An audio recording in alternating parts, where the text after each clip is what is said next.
ಬೇಲೂರು ಹಳೆ ವೀಡು ಇಲ್ಲ ನಾನು ನಿಮಗೆ ಸೋಮನಾಥ್ಪುರ ಕರ್ಕೊಂಡು ತೋರಿಸಿದ್ನಲ್ಲ ಆ ದೇವಸ್ಥಾನನೂ ಕಟ್ಟಿರೋ ಅಂತ ಒಂದು ಆರ್ಕಿಟೆಕ್ಟ್ ಯಾರು ಬಂದ್ಬಿಟ್ಟು ಇದಕ್ಕೆ ಬರ್ತಾನೆ ಬೇಲೂರಿಗೆ ಬಂದು ನೋಡಿದಾಗ ಅದು ಎಲ್ಲ ಮುಗ್ದಿರತ್ತೆ ಕೆಲಸ.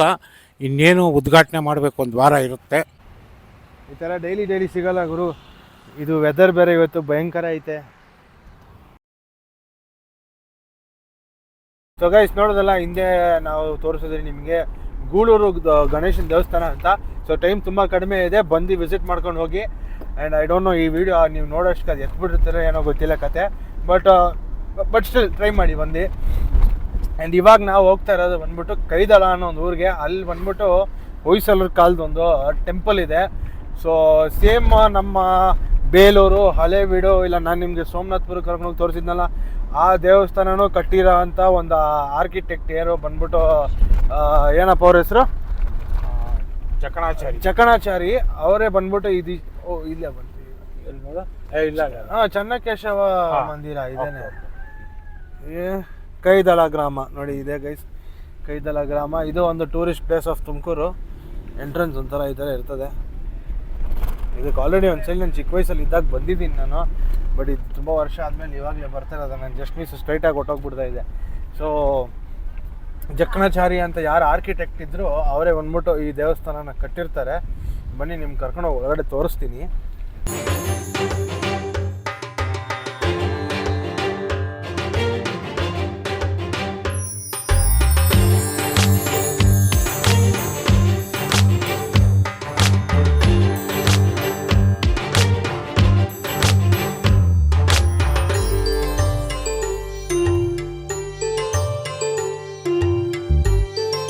ಇಲ್ಲೇನು ನೋಡ್ತಿದ್ರೆ ವೀಲ್ಸ್ ನೋಡಿ, ಕಲ್ಲಲ್ಲಿ ಮಾಡಿರೋದು. ಆಗಿನ ಕಾಲದಲ್ಲಿ ಯಾವುದೋ ರಥ ಇರ್ತದೆ, ಆ ರಥದ್ದು ಬಂದ್ಬಿಟ್ಟು ವೀಲ್ಸ್ ನೋಡಿ ಅಲ್ಲಿ ಮಾಡಿ ಇಕ್ಕಿದ್ದಾರೆ.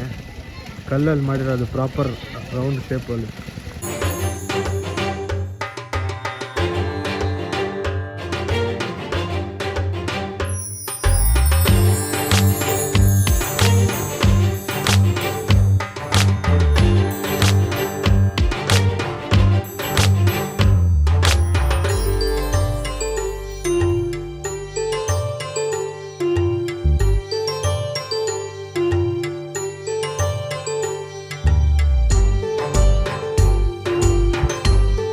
ನಿಮ್ಮ ಮನೆ ಮುಂದೆಲ್ಲ ತುಳಸಿ ಇದು ಕಟ್ಟೆ ಇರ್ತದಲ್ಲ, ನೋಡಿ ಲಿಟ್ರಲಿ ಎಷ್ಟು ದೊಡ್ಡದಿದೆ ಅಂತ.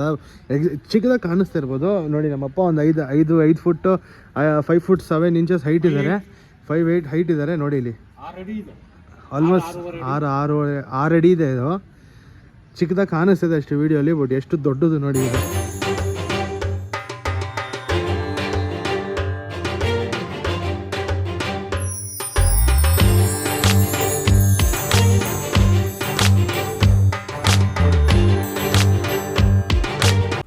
ಸ್ನೇಹಿತರೆ, ನಾವಿವಾಗ ಏನು ನೋಡಿದ್ವಿ ಇದೇ ಚನ್ನಕೇಶ್ವರ ದೇವಸ್ಥಾನ. ಇದು ಜಕಣಾಚಾರಿ ಮತ್ತು ಡಕಣಾಚಾರಿ ಅಪ್ಪ ಮಗ ಇಬ್ಬರು ಸೇರಿ ಕಟ್ಟಿದ್ದು. ಇವರಿಬ್ಬರು ಯಾರು ಅಂದರೆ, ಜಕಣಾಚಾರಿ ಯಾರು ಅಂದರೆ ಇವರು ಹೊಯ್ಸಳರ ಸೋಮನಾಥ್ಪುರ, ಹಳೇಬೀಡು, ಬೇಲೂರು ಇದನ್ನು ಕಟ್ಟಿದಂತಹ ಆರ್ಕಿಟೆಕ್ಟ್ ಇವರು. ತುಂಬ ಜನ ಹೇಳ್ತಾರೆ ಅವರೇ ಕೆತ್ತಿದ್ರು ಅಂತ, ಆದರೆ ಆ ಶಿಲ್ಪಗಳು ನೋಡಿದ್ರೆ ಅಷ್ಟು ವರ್ಷ ಬೇಕಾಗತ್ತೆ. ಅವ್ರು ಖಂಡಿತ ಅವ್ರು ಆಗಿರಲ್ಲ ಕೆತ್ತಿರೋದು. ಅವರು ಮೋಸ್ಟ್ಲಿ ಮೈನ್ ಇಂಜಿನಿಯರ್ ಅಂತ ನಾವೇನು ಕರಿತೀವಿ ಇವತ್ತು, ಆ ಥರ ಇರ್ಬೋದು ಆಯ್ತಾ. ಯಾಕಂದರೆ ಒಂದೊಂದು ದೇವಸ್ಥಾನ ಕಟ್ಟಲಿಕ್ಕೂ 15 ವರ್ಷ 20 ವರ್ಷ ತೊಗೊಂಡಿದೆ. ಅಂಥದ್ರಲ್ಲಿ ಏನಾಗುತ್ತೆ, ಲಾಸ್ಟಲ್ಲಿ ಎಲ್ಲ ಕಡೆ ಸೋಮನಾಥ್ಪುರದಲ್ಲಿ ಫಸ್ಟ್ ಮಾಡ್ತಾರೆ, ಆಮೇಲೆ ಹಳೇಬೀಡಿಗೆ ಬರ್ತಾರೆ, ಅದಾದ ನಂತರ ಬೇಲೂರಿಗೆ ಕರ್ಕೊಂಬರ್ತಾರೆ. ಇಲ್ಲಿ ನಮಗೊಂದು ದೇವಸ್ಥಾನ ಕಟ್ಕೊಡಿ ಅಂತ ರಾಜರು ಆಯಿತಾ. ಆವಾಗ ಅಲ್ಲಿ ಕಟ್ತಾರೆ, ಒಂದು ದೇವಸ್ಥಾನ ಮಾಡಿಬಿಟ್ಟು ಲಾಸ್ಟಲ್ಲಿ ಒಂದು ವಿಗ್ರಹ ಮಾಡ್ತಾರೆ. ಆಗ ಈ ಮಗ ಆದವನು ಏನಾಗಿರ್ತಾನೆ ಅಂದರೆ, ಅವನು ಅಪ್ಪ ಅನ್ನೋನು ಇವನು ತಾಯಿ ಬಸ್ರಿಯಾಗಿದ್ದಾಗ ಅವನು ಹೋಗ್ಬಿಡ್ತಾನೆ, ಕೆಲಸ ಮಾಡ್ತೀನಿ ಅಂದ್ಬಿಟ್ಟು, ಕೆಲಸ ಮಾಡ್ಕೊಂಬರ್ತೀನಿ ಅಂತ. ಅವನು ಬರೋದೇ ಇಲ್ಲ. ಅದಾದ ನಂತರ ಇವನು ಅಪ್ಪನ್ನ ಹುಡ್ಕೊಂಡು ಹೋಗ್ತಾನೆ, ಸೋಮನಾಥ್ಪುರಕ್ಕೆ ಹೋಗ್ತಾನೆ, ಆಮೇಲೆ ಹಳೇಬೀಡಿಗೆ ಬರ್ತಾನೆ. ಕೊನೆಯದಾಗಿ ಇದಕ್ಕೆ ಬರ್ತಾನೆ ಬೇಲೂರಿಗೆ ಬಂದು ನೋಡಿದಾಗ ಅದು ಎಲ್ಲ ಮುಗ್ದಿರತ್ತೆ ಕೆಲಸ. ಇನ್ನೇನು ಉದ್ಘಾಟನೆ ಮಾಡಬೇಕು, ಒಂದು ವಾರ ಇರುತ್ತೆ ಆಯಿತಾ. ಇನ್ನೊಂದು ವಾರ ಇರುತ್ತೆ ಉದ್ಘಾಟನೆಗೆ. ಆವಾಗ ಇವನು ಕೇಳ್ತಾನೆ, ನಾನು ನೋಡಬೇಕು ವಿಗ್ರಹ ಅಂತ. ನಾನು ಒಬ್ಬ ಶಿಲ್ಪಿನೇ, ನಾನು ವಿಗ್ರಹ ನೋಡಬೇಕು ಅಂತ ಕೇಳಿದಾಗ ಅವ್ರು ತೋರಿಸಲ್ಲ. ಆಗ ಇವನು ಮಹಾರಾಜರ ಹತ್ರನೇ ಹೋಗ್ತಾನೆ. ಮಹಾರಾಜರ ಹತ್ರ ಹೋಗಿ ಕೇಳ್ತಾನೆ, ಇಲ್ಲ ನಾನು ನೋಡಬೇಕಂತ. ಸರಿ, ರಾಜ ಏನೋ ಕೇಳ್ತಾ ಇದ್ದಾನಲ್ಲ ಅಂದ್ಬಿಟ್ಟು ಒಪ್ಕೊಂಡು ತೋರಿಸಿ ಅಂತ ಹೇಳ್ತಾನೆ. ಆ ತೋರಿಸಿ ಅಂತ ಹೇಳಿದಾಗ ಏನಾಗುತ್ತೆ, ಬಂದು ನೋಡ್ತಾನೆ. ನೋಡ್ಬಿಟ್ಟು ಹೇಳ್ತಾನೆ, ಈ ವಿಗ್ರಹಕ್ಕೆ ಪೂಜೆ ಮಾಡ್ತೀರಾ ನೀವು ಅಂತ. ಹೌದು, ಈ ವಿಗ್ರಹಕ್ಕೆ ಪೂಜೆ ಮಾಡೋದು ಅಂತ. ಆವಾಗ ಅವನು ಹೇಳ್ತಾನೆ, ಇಲ್ಲ, ಈ ವಿಗ್ರಹಕ್ಕೆ ಪೂಜೆ ಮಾಡೋಂಗಿಲ್ಲ ನೀವು, ಇದು ಭಿನ್ನ ಆಗಿದೆ ಅಂತ. ಆವಾಗ ಆಶ್ಚರ್ಯ ಪಡ್ತಾರೆ ಇವರೆಲ್ಲ. ಆಮೇಲೆ ಜಕಣಾಚಾರ್ಯನ ಕರೀತಾರೆ. ಜಕಣಾಚಾರ್ಯನ ಕರೆದ್ಬಿಟ್ಟು ಹೇಳ್ತಾರೆ, ನೋಡಪ್ಪ, ಈ ವ್ಯಕ್ತಿ ಹಿಂಗೆ ಹೇಳ್ತಾ ಇದ್ದಾನೆ, ಇದು ಭಿನ್ನ ಆಗಿದೆ, ಇದನ್ನು ಪೂಜೆ ಮಾಡಬಾರ್ದು ಅಂತ ನೀನೇನು ಹೇಳ್ತೀಯ ಅಂತ. ಅವನು ಹೇಳ್ತಾನೆ, ನಾನು ಇಷ್ಟೊಂದು ದೇವಸ್ಥಾನ ಕಟ್ಟಿದ್ದೀನಿ, ನನಗೆ ಇವನು ಚಾಲೆಂಜ್ ಮಾಡ್ತಾ ಇದ್ದಾನೆ ಅಂದರೆ ಅದೇನು ಪ್ರೂವ್ ಮಾಡಲಿ ಅಂತ. ಸರಿ, ಏನು ಮಾಡ್ತಾನೆ, ಆವಾಗ ತುಂಬ ಚಂದನ ಅಂದರೆ ಚಂದನ ತಂದ್ಬಿಟ್ಟು ಕಲಸಿ ದೇವ್ರಿಗೆಲ್ಲ ಹಚ್ತಾರೆ. ದೇವ್ರಿಗೆಲ್ಲ ಹಚ್ಬಿಟ್ಟು ಒಣಗಕ್ಕೆ ಬಿಡ್ತಾರೆ. ಅದನ್ನು ಬಾಗಿಲೆಲ್ಲ ಮುಚ್ಚಿಬಿಟ್ಟು ಒಂದು 2 ಅವರ್ ಒಣಗಕ್ಕೆ ಬಿಡ್ತಾರೆ. ಆಮೇಲೆ ತೆಗೆದಾಗ ಮೈ ಮೇಲಿದ್ದಂಥ ಎಲ್ಲ ಗಂಧ ಒಣಗಿರುತ್ತೆ. ಆದರೆ ಒಕ್ಕಳ ಭಾಗ ಅಂದರೆ ನಾಭಿ ಭಾಗದಲ್ಲಿ ಅದು ಹಸಿಯಾಗಿರುತ್ತೆ. ಅವಾಗ ಏನು ಮಾಡ್ತಾನೆ, ಅಲ್ಲೇ ಅವನ ಹತ್ರ ಇದ್ದಿದ್ದು ಸುತ್ತಿಗೆಯನ್ನು ತಗೊಂಡು ಹೊಟ್ಟೆ ಮೇಲೆ ಒಂದು ಏಟು ಹಾಕ್ತಾನೆ ಆ ಜಾಗದಲ್ಲಿ. ಅಷ್ಟೊತ್ತಿಗೆ ಎಲ್ಲರೂ ಹೆದರ್ಕೋತಾರೆ, ಏನೇನು ವಿಗ್ರಹ ಕುಡಿತಾ ಇದೆ ಅಂತ. ಆವಾಗ ಆ ಜಾಗ ಒಡೆದೋಗಿ ಅಲ್ಲಿಂದ ಕಪ್ಪೆ, ನೀರು, ಮರಳು ಬರುತ್ತೆ. ಅದಕ್ಕೆ ಮುಂಚೆ ಏನಾಗಿರುತ್ತೆ ಅಂದರೆ ಇವರಿಬ್ಬರು ಒಂದು ಚಾಲೆಂಜ್ ಮಾಡ್ಕೋತಾರೆ. ಅವನೇ ಹೇಳ್ತಾನೆ, ಅಪ್ಪ ಆದವನು ಅಪ್ಪ ಮಗ ಅಂತ ಇವ್ರಿಗೆ ಗೊತ್ತಿರಲ್ಲ. ಜಕಣಾಚಾರ್ಯ ಹೇಳ್ತಾನೆ, ನನ್ನ ಶಿಲ್ಪದಲ್ಲಿ ಏನಾದರೂ ಇದಿದ್ದರೆ, ಭಿನ್ನ ಇದ್ದರೆ ನನ್ನ ಕೈ ಕತ್ತರಿಸ್ಕೋತೀನಿ ಅಂತ. ಮಗ ಹೇಳ್ತಾನೆ, ನಾನು ಹೇಳಿದ ತಪ್ಪಾದರೆ ನಾನು ಕತ್ತರಿಸ್ಕೋತೀನಿ ಅಂತ. ಅವಾಗೇನಾಗುತ್ತೆ, ಅಪ್ಪ ಆದವನು ಸರಿ ಇವಾಗ ಏನು ಮಾಡಬೇಕು ಅಂದಾಗ ಅರ್ಜೆಂಟಾಗಿ ಇಬ್ಬರೂ ಸೇರಿ ಒಂದು ವಿಗ್ರಹನ ಕೆತ್ತಾರೆ ಅಲ್ಲಿ ಪೂಜೆ ಮಾಡೋಕ್ಕೆ. ಇವತ್ತು ನೀವೇನು ನೋಡ್ತೀರಾ ಅದು ಬೇಲೂರಲ್ಲಿ ಅದು 2ನೇ ವಿಗ್ರಹ. ಅದು ಹಿಂದಗಡೆ ಕಪ್ಪೆ ಚೆನ್ನಿಗರಾಯ ಅಂತ ಒಂದು ದೇವಸ್ಥಾನ ಇದೆ, ಅಲ್ಲಿದೆ ಆ ಒಡೆದೋಗಿದ್ದು ಶಿಲೆ ಇವಾಗಲೂ ಕೂಡ. ಮತ್ತು ಅದಾದ ನಂತರ ಏನಾಗುತ್ತೆ, ಎಲ್ಲ ಮುಗಿದ ಮೇಲೆ ಕೈನ ಕತ್ತರಿಸ್ಕೊತಾನೆ ಆ ಅಪ್ಪ ಆದವನು. ಆಮೇಲೆ ಅಪ್ಪ ಆದವನು ಕತ್ತರಿಸ್ಕೊಂಬಿಟ್ಟು ನಾನು ಊರಿಗೆ ಹೋಗ್ತೀನಿ ಅಂತಾನೆ. ಅವನ ಊರು ಬಂದು ಇದೇ ಕೈದಳ, ಹುಟ್ಟೂರು. ಇಲ್ಲಿಗೆ ಬರ್ತಾನೆ. ಇಲ್ಲಿಗೆ ಬಂದು ಏನು ಮಾಡೋದು ಅಂತ ಇದು ಮಾಡಿದಾಗ ಅಪ್ಪ ಮಗ ಇಬ್ಬರು ಸೇರ್ಕೊಂಡು ಹೇಳ್ತಾರೆ, ಸರಿ, ಆ ದೇವರು ಬಂದು ಕನಸಲ್ಲಿ ಹೇಳತ್ತಂತೆ, ನೀನು ನನಗಾಗಿ ಒಂದು ಗುಡಿ ಕಟ್ಟು, ನಿನ್ನ ಕೈ ವಾಪಸ್ ಬರುತ್ತೆ ಅಂತ. ಆವಾಗೇನು ಮಾಡ್ತಾನೆ, ಇಬ್ಬರೂ ಸೇರಿಕೊಂಡು ಇಲ್ಲಿ ಈ ಚೆನ್ನಕೇಶವನ ವಿಗ್ರಹ ಕೆತ್ತಾರೆ. ಇದನ್ನು ನಾನು ಕೇಳ್ಪಟ್ಟಂಗೆ ಇದು ಗಂಡು ವಿಗ್ರಹ. ಅಂದರೆ ಕಲ್ಲಲ್ಲೂ ಗಂಡು ಹೆಣ್ಣು ಅಂತ ಇರುತ್ತಂತೆ. ಇದು ಗಂಡು ಶಿಲೆಯಲ್ಲಿ ಮಾಡಿರುವಂಥ ವಿಗ್ರಹ. ನಾನೊಂದು ಯಾವುದೋ ಇಂಟರ್ವ್ಯೂಲಿ ಆ ಪೂಜಾರರು ಹೇಳೋದು ಕೇಳ್ತಾ ಇದ್ದೆ, ಬೇರೆ ಎಲ್ಲೂ ಚೆನ್ನಕೇಶವನಿಗೆ ಬಟ್ಟೆ ಇಲ್ದಲೇ ತೋರಿಸಲ್ಲ. ಅಂದರೆ ಬಟ್ಟೆ ಏನು ಎಕ್ಸ್ಟ್ರಾ ಹಾಕ್ತಾರೋ ಅದನ್ನು ಹಾಕ್ತಲೇ ಎಲ್ಲೂ ತೋರಿಸಲ್ಲ. ನಾವಿಲ್ಲಿ ಯಾವುದೇ ಬಟ್ಟೆ ಇಲ್ದಂಗೆ ಪೂರ್ತಿ ವಿಗ್ರಹ ತೋರಿಸ್ತೀವಿ ಅಂತ. ಅದು ನಿಜ ಕೂಡ. ಎಲ್ಲ ಕಡೆ ನಿಮಗೆ ವಸ್ತ್ರ ಇಲ್ದಲೇ ಎಲ್ಲೂ ವಿಗ್ರಹ ತೋರಿಸಲ್ಲ. ಅದಾದ ನಂತರ ಕೈಗೆ ಸುತ್ತಿಗೆ ಕಟ್ಕೊಂಡು ಉಳಿ ತಗೊಂಡು ಇಬ್ಬರು ಅಪ್ಪ ಮಗ ಸೇರಿ ಇದನ್ನು ಕೆತ್ತಾರೆ. ಈ ವಿಗ್ರಹ ಬಂದು ಒಂದು 8 ಅಡಿ ಇದೆ. ಇದಕ್ಕೆ ಡಬಲ್ ಸೈಜ್ ಆಗಿ ಬೇಲೂರಲ್ಲಿದೆ. ಬೇಲೂರಲ್ಲಿ ಏನು ಕೆತ್ತಿದ್ದಾರೆ ಅದೇ ಕಲ್ಲನ್ನ ರಾಜ ಕೊಟ್ಟಿದ್ದು ತಗೊಂಬಂದು ಇಲ್ಲಿ ಕೆತ್ತಿ ಸ್ಥಾಪನೆ ಮಾಡ್ತಾರೆ. ಇದು ಬೇಲೂರು ಶಿಲೆಗಿಂತ ತುಂಬ ಏನು ಹೇಳೋದು ಕೆಲಸ ಮಾಡಿದ್ದಾರೆ ಇದರಲ್ಲಿ. ಮತ್ತು ನಂತರ ಇದು ಯಾವುದೋ ಸಿವಿಲ್ ಜಗಳದಲ್ಲಿ ಇಲ್ಲಿ ಒಬ್ಬ ಸರ್ಕಾರಿ ನೌಕರ ಏನು ಮಾಡ್ತಾನೆ, ಆ ದೇವ್ರದ್ದು ಕೈಯೇ ಒಡೆದಾಕ್ಬಿಡ್ತಾನೆ. ಆ ಎಡಗೈ ನೀವು ನೋಡ್ಬೋದು, ಅದು ಒಡೆದೋಗಿರೋದು, ಆಯಿತಾ.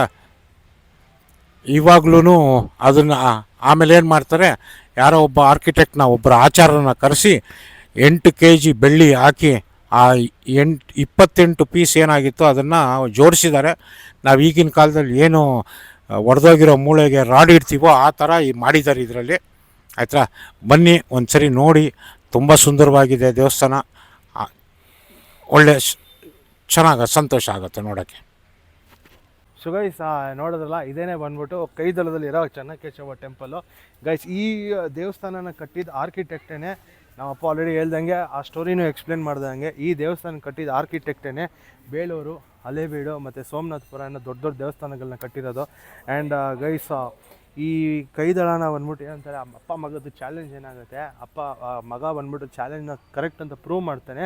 ಅದಕ್ಕೆ ಬಂದ್ಬಿಟ್ಟು ಇವರು ಬಂದ್ಬಿಟ್ಟು ಜಕಣಾಚಾರ್ಯ ಅವರು ಬಂದ್ಬಿಟ್ಟು ಕೈ ಕತ್ತರಿಸ್ಕೋತಾರೆ. ಕೈ ಕತ್ತರಿಸ್ಕೊಂಡಾದ್ಮೇಲೆ ಬಂದ್ಬಿಟ್ಟು ಈ ದೇವಸ್ಥಾನಕ್ಕೆ ಬಂದು ಈ ದೇವಸ್ಥಾನ ನಿರ್ಮಾಣ ಮಾಡಿದ್ಮೇಲೆ ಅವ್ರಿಗೆ ಕೈ ವಾಪಸ್ ಬರುತ್ತೆ ಅಂತಲೂ ಅಂತಾರೆ. ಆ್ಯಂಡ್ ಅದಕ್ಕೇ ಈ ಊರನ್ನ ಬಂದ್ಬಿಟ್ಟು ಕೈದಳ ಅಂತಲೂ ಹೆಸರಿಕ್ಕಿರೋ ಅಂತಾರೆ.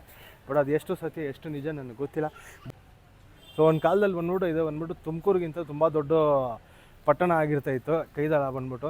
ಇದನ್ನು ಬಂದ್ಬಿಟ್ಟು ಕ್ರೀಡೆ ಊರು ಅಂತಲೂ ಕರೀತಾರೆ. ಇಲ್ಲಿ ಬಂದ್ಬಿಟ್ಟು ಮುಂದೆ ಜಾಗ ಇದೆ, ಅಲ್ಲಿ ಬಂದ್ಬಿಟ್ಟು ನಿಮಗೆ ಸಿಕ್ಕಾಪಟ್ಟೆ ಸ್ಪೋರ್ಟ್ಸು ಆ್ಯಂಡ್ ಆವಾಗಿನ ಕಾಲದಲ್ಲಿ ಬಂದ್ಬಿಟ್ಟು ಹಾರ್ಸ್ ರೇಸಿಂಗ್ ಆಗಲಿ ಇಲ್ಲಾಂದರೆ ಕೋಣ ರೇಸಿಂಗ್ ಆಗಲಿ ಸುಮಾರು ಆ ಥರ ನಡೀತಾ ಇರ್ತವೆ. ಸೊ ಗೈಸ್ ಇದು ನಾನು ಹೇಳಿದ್ನಲ್ಲ 30 ಎಕರೆ ಜಾಗ ಐತಿದು. ಆ್ಯಂಡ್ ಇಲ್ಲೇ ಬಂದ್ಬಿಟ್ಟು ಈ ದೇವಸ್ಥಾನ ಆಪೋಸಿಟಲ್ಲೇ ಬಂದ್ಬಿಟ್ಟು ಸ್ಪೋರ್ಟ್ಸ್ ಆಡಿಸೋರು. ಸ್ಪೋರ್ಟ್ಸ್ ಅಂದರೆ ಕ್ರಿಕೆಟು ಫುಟ್ಬಾಲ್ ಅಲ್ಲ, ಆವಾಗಿನ ಕಾಲ ಹಳೆ ಕಾಲದ ಸ್ಪೋರ್ಟ್ಸು ಆ್ಯನಿಮಲ್ಸ್ ಎಲ್ಲ ಯೂಸ್ ಮಾಡಿ ಸ್ಪೋರ್ಟ್ಸ್ ಆಡಿಸೋರು ಇದೇ ಜಾಗದಲ್ಲಿ. ಆಲ್ಸೋ ಏನ್ಷಂಟ್ ಗೇಮ್ಸ್ ಲೈಕ್ ಮಲ್ಲ ಯುದ್ಧ, ಕತ್ತಿ ಯುದ್ಧ, ಆಮೇಲೆ ಕುಸ್ತಿ ಅವೆಲ್ಲ ಇಲ್ಲೇ ಆಡಿಸೋರು. ಸೊ ಗೈಸ್ ಈ ಕೈದಾಳ ದೇವಸ್ಥಾನ ಏನಿದೆ, ಗೂಳೂರು ದೇವಸ್ಥಾನ ಒಂದು 2 ಕಿಲೋಮೀಟ್ರ್ ಆಗುತ್ತೆ ಅಷ್ಟೇ. ದೇವಸ್ಥಾನದ ರೋಡ್ ಆಪೋಸಿಟ್ ರೋಡಲ್ಲೇ ಅಲ್ಲಿಂದ ಡೌನಿಗೆ ಬಂದು ಒಂದು 2 ಕಿಲೋಮೀಟ್ರಲ್ಲಿ ಈ ದೇವಸ್ಥಾನ ಸಿಗ್ತದೆ. ಆ್ಯಂಡ್ ಇದು ಒಂದು ಒಳ್ಳೆ ಜಾಗ. ತುಮಕೂರು ನೋಡ್ಕೊಂಡು ತುಮಕೂರಿಂದ ಗೂಳೂರು ಬಂದು ಗೂಳೂರಿಂದ ಈ ದೇವಸ್ಥಾನ ನೋಡ್ಕೊಂಡು ನೀವು ಹೋಗ್ಬೋದು. ಸೊ ಗೈಸ್ ಇದೇನು ನೋಡ್ತಾ ಇದ್ದೀರಾ, ಇದೇನೇ ಬಂದು ಗೂಳೂರು ಕೆರೆ. ಗೂಳೂರಿಗೆ ಹೋಗೋ ರೋಡಲ್ಲೇ ಇದೆ. ಆ್ಯಂಡ್ ಇದೇ ಕೆರೆಯಲ್ಲೇ ಬಂದ್ಬಿಟ್ಟು ಆ ಗಣೇಶ ಅದು ಸ್ಟ್ಯಾಚ್ಯೂನ ತಗೊಂಡ್ಬಂದು ಇದೇ ಇದರಲ್ಲೇ ವಿಸರ್ಜನೆ ಮಾಡೋದು. ಆ್ಯಂಡ್ ಇದೇ ಕೆರೆಯ ಮಣ್ಣಿಂದನೇ ತಿರ್ಗಾ ಹಾಕಿ ಗಣೇಶನ ಕೆತ್ತನೆ ಮಾಡೋದು. ಗೈಸ್ ಇಲ್ಲಿ ನೋಡಿ ಏನು ಚೆನ್ನಾಗಿದೆ ಇದು ದೇವಸ್ಥಾನ ವ್ಯೂ ನೋಡಿ ಎಂಜಾಯ್ ಮಾಡಿ. ಈ ಥರ ಡೈಲಿ ಸಿಗಲ್ಲ ಗುರು. ಇದು ವೆದರ್ ಬೇರೆ ಇವತ್ತು ಭಯಂಕರ ಐತೆ. ಎಷ್ಟು ಲುಕಟೆಡ್.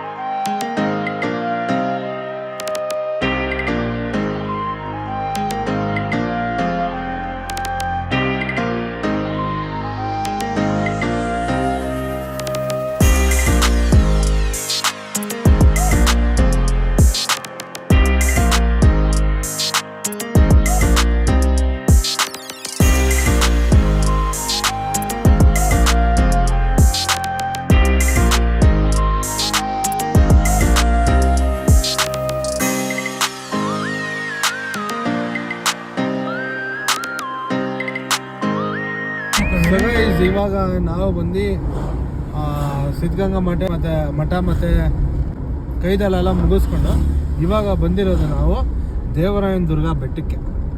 ನಾನು ಕರ್ಕೊಂಡೋಗಿ ತೋರಿಸ್ತೀನಿ. ರೋಡ್ಸ್ ಮಾತ್ರ ಸೂಪರ್ ಆಗಿದೆ ನೋಡಿ ಗೈಸ್. ಕವಾಗೆ ಕಾಡಿನ ಮಧ್ಯೆ ಹೋಗ್ತದೆ ಇದು. ಸೊ ದೇವರಾಯನ ದುರ್ಗ ಸ್ಟೇಟ್ ಫಾರೆಸ್ಟ್ ಅಂತ ಏನಿದೆ ಅದಕ್ಕೂ ಕರ್ಕೊಂಡು ಹೋಗ್ತೀನಿ. ಆಮೇಲೆ ಅಲ್ಲೇ ಒಂದು 2-3 ಲೊಕೇಶನ್ ಇದೆ, ನಾಮಚ್ಚಲಮೇಲೆ ಇದೆ, ಅಲ್ಲೂ ಕರ್ಕೊಂಡೋಗಿ ತೋರಿಸ್ತೀನಿ. ಬನ್ನಿ ನೋಡೋಣ.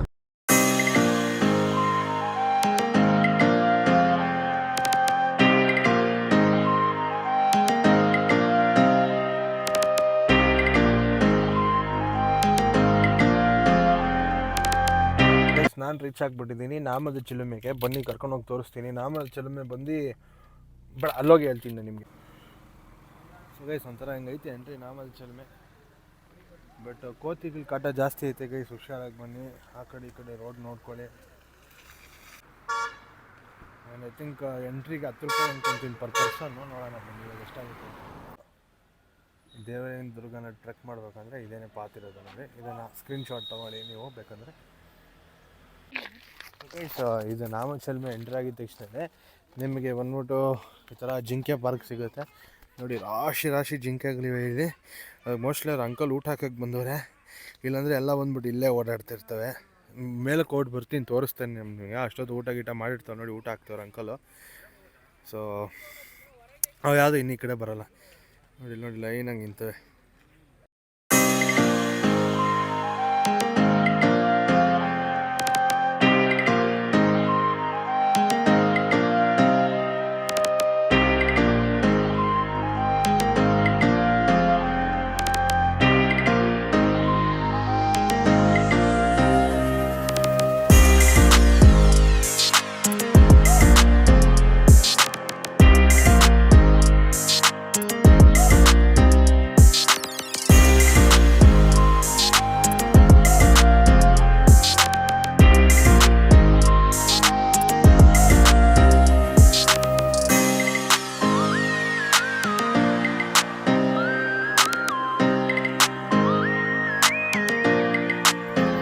ಹತ್ತಕ್ಕಾಗ್ತಿದ್ಯಮ್ಮ?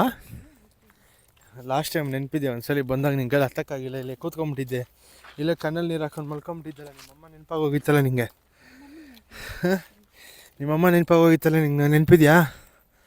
ನಮ್ಮಮ್ಮಗೆ ಅವರಮ್ಮ ನೆನಪಾಗೋಗಿತ್ತು ಗೈಸ್. ಇದನ್ನು ಹತ್ತಕ್ಕಾಗ್ತಾರೆ, ಬಟ್ ಇವತ್ತೇನೋ ಹತ್ತವ್ರೆ. ಎಲ್ಲಿವರೆಗೂ ಹೋಗ್ತಾರೆ ನೋಡೋಣ. ಇನ್ನು ಆಗೋಯ್ತಲ್ಲ ಗೈಸ್, ಇನ್ನೂ ಒಂದು 100 ಮೀಟ್ರ್ ಆದರೂ ಇದೆ, 100-200 ಮೀಟ್ರ್ ಆದರೂ ಇದೆ. ಏನೋ ಲಾಸ್ಟ್ ಟೈಮ್ ಅಂತೂ ಕಣ್ಣಲ್ಲಿ ನೀರು ಹಾಕೊಂಡು ಕೂತ್ಕೊಬಿಟ್ರು. ಇವಾಗಲೂ ಹೆಲ್ತ್ ಇಶ್ಯೂಸ್ ಐತಮ್ಮ, ಇವಾಗಲೂ ನಿಮಗೆ ಬಂದ್ಬಿಟ್ಟು ಅದೇ ಥರ ಹೆಲ್ತ್ ಇಶ್ಯೂಸ್ ಐತೆ.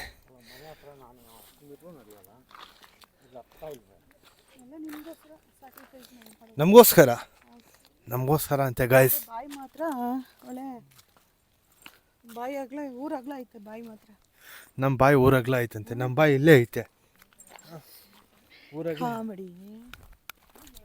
ಈ ಫಾರೆಸ್ಟ್ ಅಲ್ಲಿ ಫಾರೆಸ್ಟ್ ಅಂತೀನಿ ನೋಡಿ, ಈ ಒಂದು ಟೂರಿಸ್ಟ್ ಸೈಟಲ್ಲಿ ಏನಿದೆ ಸುತ್ತಮುತ್ತ ಮರ ಬಳ್ಳಿಗಳೆಲ್ಲ ಏನಿದೆ ಅವೆಲ್ಲ ಬಂದ್ಬಿಟ್ಟು ಮೆಡಿಸಿನಲ್ ಪ್ಲಾಂಟ್ಸ್ ನೋಡಿ. ಇಲ್ಲಿ ಬಂದ್ಬಿಟ್ಟು ಹಾಕಿದ್ದಾರೆ. ಸೊ ಇವೆಲ್ಲ ನೋಡಿ ಹಾಕಿದ್ದಾರೆ. ಸೊ ಇಲ್ಲಿ ಬಂದು ನೀವು ಇಲ್ಲಿನ ಏರ್ನ ಬ್ರೀತ್ ಮಾಡಿದ್ರೆ ನಮ್ಗೆ ಆಬ್ವಿಯಸ್ಲಿ ಹೆಲ್ತ್ ಬೆನಿಫಿಟ್ ಸಿಗ್ತಾ ಇದೆ ಗೈಸ್.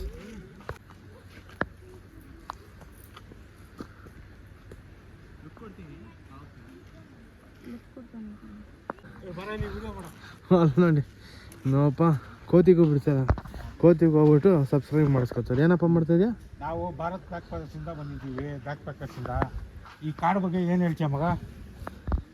ಮುಚ್ಕೊಂಡು ಹೋಗಿ ಅಂತದಪ್ಪ ಗೈಸ್ ನೋಡಿ, ಇದೇನೇ ಆ ಜಾಗ. ಸೊ ರಾಮ ಬಂದು ವನವಾಸ ಟೈಮಲ್ಲಿ ಅವ್ರನ್ನ ನಾಮ ಇಟ್ಕೋಬೇಕಾದಾಗ ನೀರಿಲ್ಲ ಅಂದ್ಬಿಟ್ಟು ಇಲ್ಲೊಂದು ಬಾಣ ಬಿಟ್ರಂತೆ. ಬಾಣ ಬಿಟ್ಟಾಗ ಅಲ್ಲಿಂದ ನೀರು ಬರೋಕ್ಕೆ ಸ್ಟಾರ್ಟ್ ಆಗಿದೆ. ಸೊ ಅದಕ್ಕೇ ನಾಮದ ಚಲುಮೆ ಅಂತ ಹೆಸರು ಬಂದಿದೆ. ಆ್ಯಂಡ್ ಅದ್ರದ್ದು ಸ್ಟೋರಿ ಕಲ್ಲು ಮೇಲೆ ಹಾಕಿದ್ದಾರೆ, ಪಾಸ್ ಮಾಡಿ ನೀವು ನೋಡ್ಕೋಬೋದು. ಆ್ಯಂಡ್ ಗೌರ್ಮೆಂಟ್ ಬೇರೆ ಕಡೆಯಿಂದನೂ ನೀರು ಬರುತ್ತಾ ಅಂತ ಇಲ್ಲೊಂದು 2-3 ಕಡೆ ಹೋಲ್ ಮಾಡಿದ್ದಾರೆ, ಅದನ್ನು ತೋರಿಸ್ತೀನಿ ನಾನು. ಆ್ಯಂಡ್ ಆ ನೀರು ಹಂಗಿಂದ ಕೆಳಗೆ ಹರ್ಕೊಂಬಂದು ಇಲ್ಲೊಂದು ಪಾಂಡ್ ಥರ ಆಗಿದೆ. ಈ ಪಾಂಡಲ್ಲಿ ಬಂದು ಸೇರ್ಕೊಳುತ್ತೆ ನೋಡಿ, ನೀರಾಗಿರ್ತದೆ. ಈ ಪಾಂಡಲ್ಲಿ ಬಂದು ಸೇರ್ಕೊತದೆ ನೀರು. ಸೊ ಗೈಸ್, ಇದೇನು ಪಾಯಿಂಟ್ ಕ್ರಿಯೇಟ್ ಆಗಿದೆ, ಇದು ಎಷ್ಟು ಡೆಪ್ತ್ ಇದೆ ಏನೋ ಇದ್ರದ್ದು ಡೈಮೆನ್ಷನ್ಸ್ ಎಲ್ಲ ಗೊತ್ತಿಲ್ಲ. ಏನೋ ಒಂದು ಲೆವೆಲ್ಗೆ ಇಷ್ಟು ಥರ ಬಂದಿರ್ತದೆ. ಇದಕ್ಕಿಂತ ಮುಂದೆ ಹೋಗಕ್ಕೆ ನನಗೆ ಇಷ್ಟ ಇಲ್ಲ. ಆ್ಯಂಡ್ ನೋಡಿ ಅಲ್ಲಿಂದ ಬರೋದು ಎಲ್ಲ ಹಂಗಿಂದ ಹುರ್ಕೊಂಡು ಅಲ್ಲಿಂದ ಒಂದು ಚಾನಲ್ ಸ್ಟಾರ್ಟ್ ಆಗಿದೆ. ಅದರಿಂದ ಆ ಪೈಪ್ ಒಳಗಡೆಯಿಂದ ಬಂದು ಆ ನೀರು ಹಂಗೇ ಸೇರ್ಕೊಂಬಂದು ಈ ಒಂದು ಜಾಗದಿಂದ ಈ ಒಂದು ಪಾಂಡ್ ಒಳಗಡೆ ಸೇರ್ಕೊತದೆ. ಈ ಪಾಂಡು ಯಾವುದೋ ನದಿಗೆ ಸೇರುತ್ತೆ ಅಂತಾರೆ, but I am not sure ಯಾವ ನದಿಗೆ ಹೋಗುತ್ತೆ ಏನು ಎತ್ತ ಅಂತ. ಬಟ್ ಗೈಸ್ ಈ ವಾತಾವರಣ ನೋಡಿ ಗೈಸ್. ಆ್ಯಂಡ್ ಈ ವೆದರ್ ಬೇರೆ ಇವತ್ತಂತೂ ಫುಲ್ ಓವರ್ಕಾಸ್ಟ್ ಕಂಡೀಷನಲ್ಲಿದೆ, ತುಂಬ ಚೆನ್ನಾಗಿದೆ ಇವತ್ತಿನ ದಿವಸ. ಆ್ಯಂಡ್ ಇಲ್ಲಿಗೆ ಬಂದು ಈ ಏರ್ ಏನು ಬ್ರೀತ್ ಮಾಡ್ತಾಯಿದ್ದೀರಾ, ಇದು ಭಯಂಕರ ಫ್ರೆಶ್ ಏರ್ ಇದು. And it is very nice. ತುಂಬ ಖುಷಿ ಆಯ್ತು ಇವತ್ತಿನ ದಿವಸ ಇಲ್ಲಿಗೆ ಬಂದಿದ್ದು ನೋಡಿ. ಆದಷ್ಟು ಹತ್ರ ಹೋಗ್ತೀನಿ, ಸ್ವಲ್ಪ ಗಲೀಜಾಗಿ ಹೋಗೈತಿ ನೀರು, ಬಟ್ ಇದು ಡೆಪ್ತು ಏನು ಗೊತ್ತಿಲ್ಲ ನನಗೆ. ಸೊ ಇದರಿಂದ ದೂರನೇ ನಾನು ಗೈಸ್. ಇಲ್ಲಿ ನೋಡಿ, ಆವಾಗಲೇ ಹೇಳ್ದಂಗೆ 2-3 ಕಡೆ ಗೌರ್ಮೆಂಟು ಹೋಲ್ ಮಾಡೋಕ್ಕೆ ಟ್ರೈ ಮಾಡಿದೆ, ನಿಜವಾಗ್ಲೂ ನೀರು ಬಿಡ್ತಾ ಅಂತ ನೋಡಿ. ಇಲ್ಲೊಂದು ಟ್ರೈ ಮಾಡಿದ್ದಾರೆ, ಅಲ್ಲೊಂದು ಟ್ರೈ ಮಾಡಿದ್ದಾರೆ, ಬಟ್ ಅಲ್ಲಿ ಆ ಥರ ಬರೋ ಥರ ಇಲ್ಲೆಲ್ಲೂ ಬಂದಿಲ್ಲ. ಅಲ್ಲೊಂದು 2 ಹೋಲ್ ಕಾಣಿಸ್ತು ನನಗೆ. ಇಲ್ಲೊಂದು ಲಾಸ್ಟ್ ಟೈಮ್ ಬಂದಾಗ ನಾನು ನೋಡಿದ್ದೆ, but I am not able to find it no. But ಇಲ್ಲೆಲ್ಲೋ ಮಾಡಿದ್ದಾರೆ ಗೈಸ್, ಇನ್ನೊಂದು ಕಡೆ ಹೋಲ್ ಮಾಡಿದ್ದಾರೆ. ಈಗ ನೋಡಿ ಮೇಲಿಂದ ಮಳೆ ಬಿದ್ದು ಇದ್ರ ಮೇಲಿಂದ ನೀರು ಸರ್ಕೊಂಡು ಬಂದಿರೋದಂತಿದ್ದು. ಇನ್ನೊಂದು ಇಲ್ಲೆಲ್ಲೋ ನೋಡಿದ್ದೆ ಗೈಸ್ ಅವತ್ತಿನ ದಿವಸ, ಇವತ್ತು ಸಿಗ್ತಾ ಇಲ್ಲ. ಬಟ್ ಅದೇನೇ ಗೌರ್ಮೆಂಟ್ ಬಂದ್ಬಿಟ್ಟು ಇದು ನಿಜವಾಗ್ಲೂ ಇದೊಂದು ಕಥೆನ ಇಲ್ಲ ಅದೊಂದು ಕಟ್ಟು ಕಥೆನ ಏನು ಅಂತ ನೋಡೋಕ್ಕೋಸ್ಕರ ಅಲ್ಲಿ ಒಂದು ಹೋಲ್ನ ಅದೇ ಥರ ಏನು ಅಲ್ಲಿಂದ ನೀರು ಬರ್ತದೆ ಅದನ್ನು 2-3 ಹೋಲ್ ಮಾಡಿದ್ದಾರೆ ಅಲ್ಲಿ. ಬಟ್ ಅವತ್ತಿನ ದಿವಸ ಇಲ್ಲೇ ಎಲ್ಲ ನೋಡಿದೆ, ಇವತ್ತು ಸಿಗ್ತಾಯಿಲ್ಲ ಬಡ್ಡಿ ಮಗಂದು, ಬಟ್ ಮಾಡಿದ್ದಾರೆ ಇದನ್ನು.